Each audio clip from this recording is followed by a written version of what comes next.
ఆరాధనకు సహాయకరంగా పరిశుద్ధ గ్రంథంలో నుంచి రోమీయులకు రాసిన పత్రిక 8వ అధ్యాయం 20వ వచనాన్ని చదువుకుందాం. ఏలయనగా సృష్టి నాశనమునకు లోనైన దాస్యములో నుండి విడిపింపబడి దేవుని పిల్లలు పొందబోవు మహిమగల స్వాతంత్ర్యము పొందునను నిరీక్షణ గలదై స్వేచ్ఛగా కాక దాన్ని లోపరిచిన వాని మూలంగా వ్యర్థపరచబడెను. ప్రియ సహోదరి సహోదరులారా, ఈ ఉదయకాలమందు ప్రభు దినమందు పరిశుద్ధ దినమందు ఆయన మరణ పునరుద్ధాన దినమందు ఆయన సన్నిధిలోకి మనం చేరువచ్చి ఆత్మతో సత్యముతో ఆయన్ని ఆరాధించే ఈ క్రమంలో ఆరాధన తలంపుల్లో భాగంగా ఈ ఉదయకాలమందు మన ఆరాధికుడైన మన రక్షకుడైన యేసుక్రీస్తు వారిని మనం జ్ఞాపకం చేసుకోవాల్సింది. పరలోక మహిమను మనకు అనుగ్రహించిన ఆరాధికుడిని ఉదయకాలమందు జ్ఞాపకం చేసుకుందాం. దేవుడు ఈ ఉదయకాలం ముందు చేరువచ్చిన మనందరికీ పరలోక మహిమను అనుగ్రహించాడు. మామూలు మహిమ కాదు, కానీ ఇది పరలోక మహిమను ఆయన మనకు అనుగ్రహించినట్లుగా మనము లేఖనాలు చదువుట ద్వారా మనకు అర్థమవుతుంది.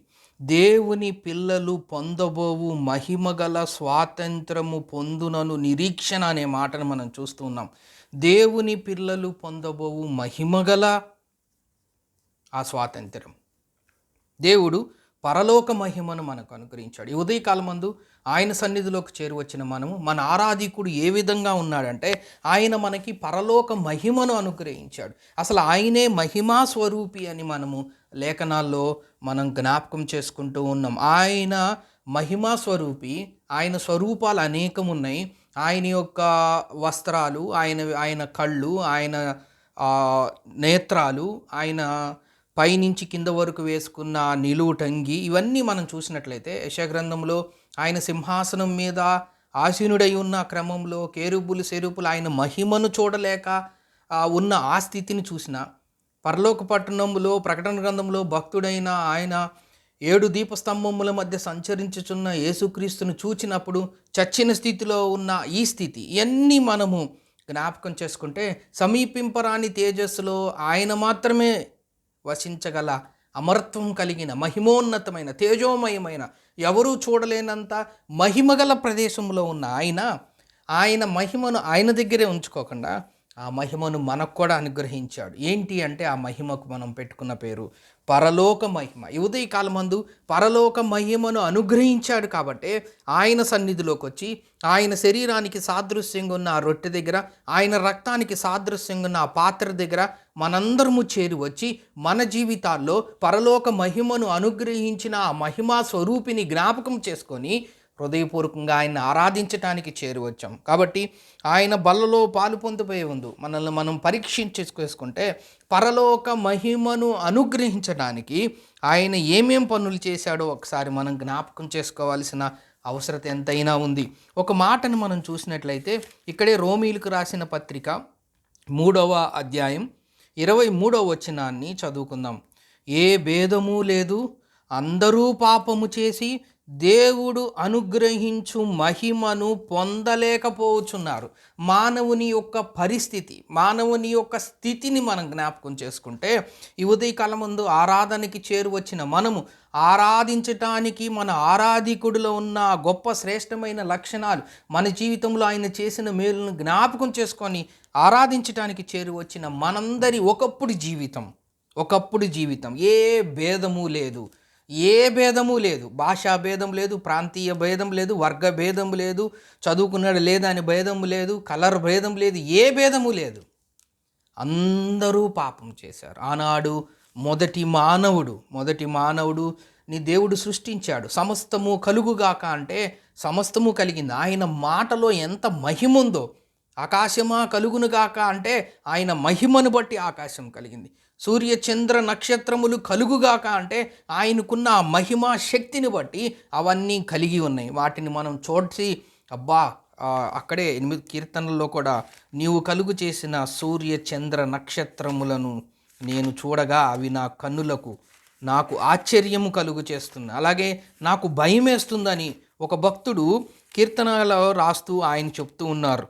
ఆ మాటను మనం చూసినట్లయితే ఆయన సృష్టి ఎంత గొప్పదో, ఆయన సృష్టి ఎంత భయంకరమైనదో, ఆయన సృష్టి ఎంత ఆశ్చర్యకరమైనదో, ఆయన సృష్టి ఎంత గొప్పగా ఉన్నదో, ఆయన కలుగు చేసిన ఆ సృష్టి ఎంత ఉన్నతత్వంగా ఉందో మనందరికీ తెలుసు. నువ్వు కలుగు చేసిన సూర్య చంద్ర నక్షత్రములు నేను చూడగా నాకు భయము పుట్టుచున్నది అనే మాటను మనం చూస్తూ ఉన్నాం. 5వ వచనములో 8వ కీర్తన 4వ వచనములో లేదంటే 2వ వచనం నుంచి మనం చూస్తే, శత్రువులను పగ తీర్చుకుని వారిని మాన్పివేయుటకై నీ విరోధులను బట్టి బాలురైక్యు చంటి పిల్లలైక్యు స్తుతుల మూలమున నీ ఒక దుర్గమును స్థాపించి ఉన్నావు. నీ చేతి పని అయిన నీ ఆకాశములు, నీవు కలుగు చేసిన చంద్ర నక్షత్రములను నేను చూడగా నీవు మనుష్యుని జ్ఞాపకము చేసుకొనుటకు వాడు ఏ పాటివాడు, నీవు నరపుత్రుని దర్శించుటకు వాడు ఏ పాటివాడు, దేవుని కంటే వానిని కొంచెం తక్కువనిగా చేసి ఉన్నావు, మహిమా ప్రభావములతో వానికి కిరీటము ధరింపజేసి ఉన్నావు. మన స్థితిని మనం చూస్తుంటే దేవుడు సమస్తాన్ని ఆయన మహిమను బట్టి, ఆయన శక్తిని బట్టి ఈ సూర్య చంద్ర నక్షత్రాలు, పర్వతాలు, నదులు, చెట్లు, సూర్యుడు, చంద్రుడు సమస్తమును ఆయన కలుగు చేశాడు. కానీ మానవులమైన మనల్ని సృష్టించినప్పుడు తన స్వహస్తాలతో తన స్వరూపంలో ఆయన మనల్ని నిర్మించాడు. ఆయన మహిమను మనకు అనుగ్రహించాడు. ఆ మహిమలో మనం సహవాసం చేయాలని ఆయన ప్రణాళికలో ఆనాడు ఏదైనా తోటలో మొదటి మానవుణ్ణి ఆయన సృష్టించాడు. మహిమతో ఆయన సృష్టించాడు. మహిమను ఆయన మనకి ఇచ్చాడు. కానీ ఆ మహిమను కాదనుకొని, ఆ మహిమను వద్దనుకొని, ఆ దేవుణ్ణి వద్దనుకొని, ఆ సృష్టికర్తను కాదనుకొని, ఆ సృష్టికర్త చెప్పిన ఆజ్ఞలను విడనాడి ఆదిమంగా మొదటి మానవుడు చేసిన ఆ పాపము, ఆ దివ్య మహిమను, ఆ దైవ మహిమను కోల్పోయినట్లుగా మనము ఆదికాండంలో మనము చూసుకోవచ్చు. ఆదికాండము 2వ అధ్యాయం, ఆదికాండము 2వ అధ్యాయము 17వ వచనాన్ని ఒకసారి మనము చదువుకుంటే దీనికి సహాయకరంగా, అయితే మంచి చెడ్డలు తెలివినిచ్చు వృక్ష ఫలములు తినకూడదు, నీవు వాటిని తిను దినమున నిశ్చయముగా చచ్చెదవని నరునికి ఆజ్ఞాపించెను. ఆయన ఆజ్ఞ ఇచ్చాడు, కానీ ఆజ్ఞను మీరాడు. ఆజ్ఞ అతిక్రమమే పాపమని కృత నిబంధన లేఖనాలు మనం చూస్తూ ఉన్నాం. ఆ ఆజ్ఞను మీరుట వల్ల దేవుడిచ్చిన దివ్య మహిమను, దేవుడిచ్చిన దైవ మహిమను మానవుడమైన మనందరము ఆనాడు ఆదిమంగా మొదటి మానవుడు చేసిన ఆ పాపము సంతానంగా సర్వమానవాళికి ఆ మహిమను పోగొట్టుకున్న స్థితిలో, ఆ సత్యమును పోగొట్టుకున్న స్థితిలో ఉండి పాపములో పడిపోయినట్లుగా మనం చూస్తూ ఉన్నాం. అందుకే మనం చదువుకున్నాం, ఏ భేదము లేదు, అందరూ పాపం చేసిన వారే. ఉదయకాలం ముందు చేరి వచ్చిన మనందరి ఒకప్పుడు జీవితాలని మనం పరీక్షిస్తే మనందరము ఏ భేదము లేకుండా అందరము పాపం చేసి దేవుడు ఇచ్చే మహిమను పొందలేని స్థితిలో ఉన్నాం. ఆనాడు దేవుడు ఆదాము అవ్వల్ని సృష్టించి ఆయన తన మహిమను అనుగ్రహిస్తే ఆ మహిమను, ఆ దివ్య మహిమను, ఆ దైవ మహిమను వదిలేసుకొని పాపములో పడిపోయారు. అట్టి స్థితిని బట్టి ఏ భేదము లేదు, అందరూ పాపం చేసి దేవుడు అనుగ్రహించు మహిమను పొందలేని స్థితిలో ఉన్నారు. ఉదయకాలమందు ఆరాధనకి చేరి వచ్చిన మనందరి ఒకప్పుడు జీవితం కూడా అదే. ఆయన మహిమను పొందలేని స్థితిలో మనం ఉన్నాం. ఏ భేదము లేకుండా అందరము పాపము చేయుట ద్వారా ఆయన మహిమను పొందలేని స్థితిలో మనం ఉంటుండగా తిరిగి ఆయన తన మహిమను మనకు అనుగ్రహించడానికి, ఎందుకంటే ఆయన లోకముని ఎంతో ప్రేమించను, మానవాళి ఎట్ల ఆయన ప్రేమ, మానవాళి పట్ల ఆయన కృప, మానవాళి పట్ల ఆయన సంకల్పం, మానవాళి పట్ల ఆయన ఉద్దేశం. ఈ ఉదయకాలం ముందు ఆరాధనకు చేరువచ్చిన మనము, ప్రభు బిడ్డలమైన మనము, ఆయన మన పట్ల చూపించిన ఆ ప్రేమకు గుర్తుగా ఆయన తన మహిమను ఇవ్వటానికి, పొందలేని స్థితిలో ఉన్న మన జీవితాల్ని, మహిమను పొందలేని స్థితిలో ఉన్న మన జీవితాలకి ఆయన తిరిగి మహిమను పొందటానికి, ఆ మహిమగల దేవుడు, ఎవరు సమీపింపరాని తేజస్సులో ఆయన మాత్రమే నివసించగలిగే ఆ దేవుడు అత్యున్నతమైన సింహాసనం మీద ఆసీనుడై ఉండి దేవదూతలు, కేరూపులు, సెరూపులు కూడా ఆయన మహిమను చూడలేక రెండుతో కాళ్ళను, రెండుతో ముఖమును కప్పుకొనుచు, రెండుతో ఎగురుచు పరిశుద్ధుడు పరిశుద్ధుడు పరిశుద్ధుడని గాన ప్రతిగానములతో కొనియాడబడుతున్న ఆ మహిమగల ఆస్థానాన్ని వదులుకొని 7 దీపస్తంభముల మధ్య సంచరించుచున్న ఆ స్థానాన్ని, ఆ మహిమను వదులుకొని అగ్నిజ్వాలల వంటి కన్నులు కలిగి ఉన్న అంత మహిమగల ఆయన కన్నుల యొక్క ఆ స్థితిగతులను వదులుకొని తెల్లని ఉన్నిని పోలిన ఆ వెంట్రుకలు కలిగిన అంత మహిమ కలిగిన ఆ స్థితిని ఆయన వదులుకొని నిలువుటంగి బంగారపు దట్టి కట్టుకొని ఉన్న ఆ స్థితిని ఎవరూ చూడలేని చచ్చిన స్థితిలో ఉన్న ఆ స్థితిని కాదనుకొని దేవునితో సమానముగా ఉండుట విడిచిపెట్టకూడని భాగ్యమని ఎంచుకొనక తన మహిమను విడిచి తన మహిమను కాదనుకొని తన దివ్య మహిమను తన దైవ మహిమను ఆయన కాదనుకొని ఆయన ఈ లోకానికి దిగి వచ్చాడు. నీవు మనుష్యుని జ్ఞాపకం చేసుకుంటూ దేవుని కంటే మనుషుని కొంచెం తక్కువ అనిగా చేసేటివి. నీవు మనుష్యుని జ్ఞాపకం చేసుకుంటూ ఆయన ఏ పాటిపోడు. ఆయన మనల్ని జ్ఞాపకం చేసుకున్నాడు. అందుకే ఉదయకాల సమయం ముందు మనం ఆయన్ని జ్ఞాపకం చేసుకోవటానికి వచ్చాం. ఆయన మనల్ని జ్ఞాపకం చేసుకో. నీవు మనుష్యుని జ్ఞాపకం చేసుకుంటూ వాడు ఏ పాటివాడు, మహిమను పొందలేని స్థితిలో ఉండినవాడు, మహిమకు అర్హుడుగా లేని స్థితిలో ఉన్నవారు, పాపములో ఉండినవారు. కానీ ఆయన మనుష్యుని జ్ఞాపకం చేసుకున్నారు. అందుకే ఆయన ఈ లోకానికి దిగి వచ్చారు. పశువుల పాకలో ఆయన జన్మించారు. ఆయన సాధారణ మానవుడిగా, దైవ మానవుడిగా, లేదంటే దేవుడిగా కలిగి ఉండి, సర్వాధికారి అయి ఉండి, సర్వశక్తిమంతుడై ఉండి, జీవము కలిగిన వాడై ఉండి ఆయన ఈ లోకానికి దిగి వచ్చాడు. శ్రీమంతుడు, అద్వితీయుడు, ఆది సంభూతుడు. కానీ ఆయన ఈ లోకంలో పవిత్రుడిగా, నిర్దోషిగా, నిష్కల్మషుడుగా పాపుల్లో చేరక ప్రత్యేకంగా ఉన్న దేవుడు. నాలో పాపం ఉన్నదని మీలో ఎవరు స్థాపించగలరని చెప్పిన దేవుడు.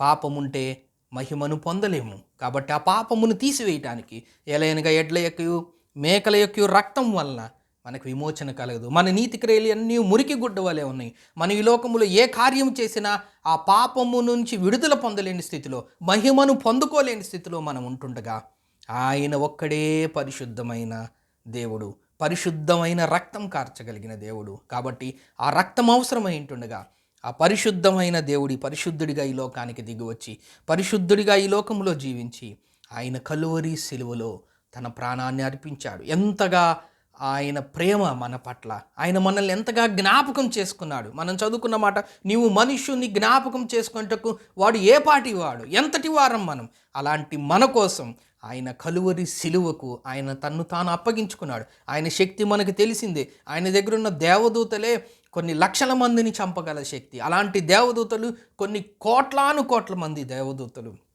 ఆయన దగ్గర ఉన్నారు.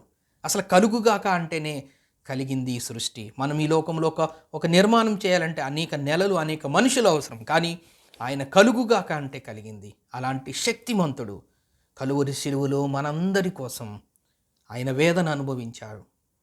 ఒక ముద్దాయి వలె, ఒక దోషం చేసిన వాళ్ళ వలె, ఒక తప్పు చేసిన వారి వలె ఈ లోకాధికారుల ముందు ఆయన తల వంచి నిలబడ్డారు. తీర్పు తీర్చే ఆయన, ఈయనలో ఏ దోషము నాకు కనబడతలేదని చెప్తున్నారు. ఈ నీతిమంతుని జోలికి నువ్వు వెళ్ళొద్దని ఇంటి నుంచి ఒక పత్రికను చూస్తున్నాం న్యాయాధిపతికి. ఆయన నీతిమంతుడు, సాక్ష్యం ఇస్తున్నారు. ఆయన నీతిమంతుడు, నీతిమంతుని జోలికి వెళ్ళొద్దు. తీర్పు తీర్చాయని అంటున్నాడు, ఈయనలో ఏ దోషము నాకు కనపడలేదు. అయినా మనందరి పాప భారాన్ని తీసివేయటానికి, మనం పరిశుద్ధులంగా అయితేనే ఆయన మహిమను పొందగలం, ఆయన మహిమగల పట్టణమును పొందగలం. కాబట్టి నిన్ను నన్ను ప్రేమించి ఆయన కలువరి సిలువలో తన ప్రాణాన్ని అర్పించాడు. కొడా దెబ్బలు కొట్టుతున్నప్పుడు చర్మము చీల్చబడి వేదనతో, శ్రమతో, బాధతో ఆయన ఆ బాధను భరించారు. రక్తము కార్చబడింది. ముఖం మీద ఉమ్మి వేసి ఆయన్ని అవమానపరిచారు. చెంప వెంట్రుకలు పీకి ఆయన్ని బాధపరిచారు. తల మీద ముండ్ల కిరీటం పెట్టి ఆయన్ని శిక్షించారు. ఎంతో బాధ, వేదన, శ్రమను మనందరి కోసం ఆయన భరించాడు. కేవలం మనల్ని మహిమగల వారిగా చేయటానికి, తన పరలోక మహిమను మనకు అందించటానికి ఆయన ఆ సిలువ మ్రానుపై 2 చేతుల్లో కాళ్ళల్లో మేకులతో ఆ సిలువకు బంధించబడ్డారు. ఆకాశానికి భూమికి మధ్యలో వేలాడాడు. ఎంతో శ్రమను అనుభవించాడు. దేహమంతా నలిగిపోయింది. స్వరూపమైనను సొగసైనను లేనివాడుగా, మనుష్యులు చూడనొల్లని వాడుగా ఆయన మహిమా స్వరూపి అయిన దేవుడు పరలోక పట్టణములో దేవదూతలు ఆయన స్వరూపాన్ని చూడలేక చచ్చిన స్థితిలో ఉంటుండగా, ఇక్కడ ఈ లోకములో చూసినట్లయితే ఆయన యొక్క భయంకరమైన పరిస్థితిని చూసి మనుష్యులు చూడనేలండి. పరలోకములో ఆయన మహిమను చూడలేకపోయారు. భూలోకములో ఆయన పడిన శ్రమను చూడలేని పరిస్థితిలో ఉన్నారు. కేవలం మనల్ని పరిశుద్ధులుగా చేయటానికి, తన పరలోక మహిమను తిరిగి మనకు అనుగ్రహించటానికి ఆయన తన ప్రాణాన్ని కలువరి సిలువలో మనందరి కోసం అర్పించి సమాధి చేయబడి 3వ దినమున ఆయన తిరిగి లేచాడు. మృత్యుంజయుడిగా మరణాన్ని జయించి తిరిగి లేచాడు. మరణ పునరుద్ధానుడైన ఈ ఉదయకాలమందు ఆ మరణ పునరుద్ధాన దినమున మనం చేరువచ్చాం. ఆయన ఆరోహణమై పరలోకమందు ఆయన మన కోసం ఉన్నాడు. ఆయన యందు విశ్వాసం ఉంచుట ద్వారా, మన పాపములు ఒప్పుకొనుట ద్వారా, ఆయన కార్చిన అమూల్యమైన రక్తములో మనల్ని అందరినీ శుద్ధీకరించి పరిశుద్ధులుగా చేర్చాడు. పరిశుద్ధతగా చేర్చిన తర్వాత ఆయన తన పరలోక మహిమను మనకు అనుగ్రహించాడు. అదే మనం చదువుకున్నాం 8వ అధ్యాయం 20వ వచనం. తన మహిమను దేవుని పిల్లలు పొందబోవు మహిమ. ఏంటి పొందబోవు మహిమ అంటే, ఆయన రెండవ రాకళ్ళు ఈ లోకానికి వచ్చినప్పుడు, లేదంటే మనం ఈ లోకయాత్రను ముగించినప్పుడు మనము ఆ మహిమ గల పట్టణం, ఆ పరలోక పట్టణంలో మనం ప్రవేశిస్తాము. అది మహిమ గల పట్టణం. అక్కడ ఉండే దేవుడు మహిమ గలవాడు. అక్కడ ఉండే దేవదూతలు 24 మంది మహిమ కలిగిన వారు. ఆ పట్టణంలో మహిమ ఉంటుంది. ఎవరైతే ఆ పట్టణంలో ప్రవేశిస్తారో, పరిశుద్ధులు మాత్రమే ఆ పట్టణంలో ప్రవేశిస్తారు. ఆయన బిడ్డలు మాత్రమే ఆ పట్టణంలో ప్రవేశిస్తారు.